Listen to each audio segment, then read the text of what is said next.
बोल जयकारा बोल मेरे श्री गुरु महाराज की जय।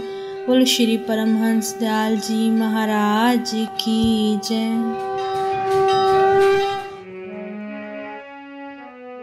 एक रोज बाबू कालिका प्रसाद जी ने जिक्र किया कि हम एक जगह गए और अपने एक दोस्त से पूछा कि यहाँ कोई फकीर मिलने के लायक यानी योग्य है। उन्होंने जवाब दिया, 2 फकीर हैं, एक मर्द और एक औरत।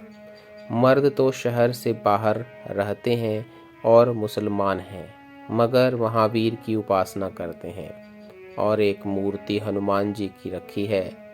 जो बीमार आता है उस मूर्ति के सामने कर देते हैं और वह अक्सर चंगा हो जाता है। एक शख्स गठिया का बीमार आया, उसको 3 मर्तबा मूर्ति के सामने पेश किया, मगर वह चंगा न हुआ। तब तो फकीर साहब सोटा उठाकर पिल पड़े और मूर्ति को खंडित कर दिया। इत्तिफाक से वह आदमी चंगा हो गया।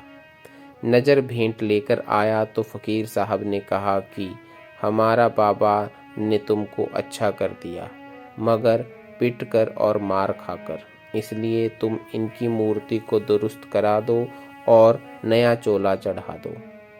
उनसे हमारी भी बातचीत हुई। दूसरी औरत थी, बाजार में बैठती थी। जब हम उसके पास गए तो वह त्राटक कर रही थी।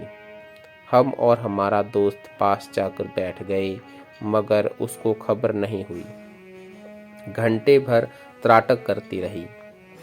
बाद में 2 घंटे तक अपना जिस्म देखती रही। करीबन 3 घंटे बाद होश में आई तो हमारी तरफ मुखातिब यानी संबोधित हुई। वह डाइन का मंत्र भी जानती थी। हमने उनसे कहा कि यह मंत्र हमको भी सिखा दो। उसने जवाब दिया कि इसको सीखकर नाहक ख्वार होंगे। मैंने सीखकर ही क्या किया, घर बार छोड़कर यहाँ पड़ी हूँ, अपने पराए सबसे बेजार हूँ। जब हमने इसरार यानी आग्रह किया तो सिखला दिया। 21 योम यानी दिनों में सिद्ध हुआ। उसकी वजह से पुतलियाँ उलट गई थी और उलटी मूर्ति आदमी की पुतली में नजर आती थी।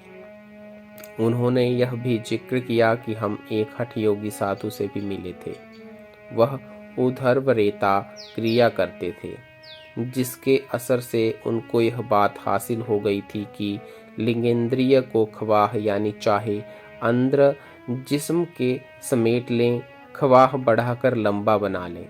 अक्सर वह इंद्रियों को बढ़ाकर इतना लंबा बना लेते थे कि लंगोट इसी से बांधे रहते थे। बोलो जयकारा बोल मेरे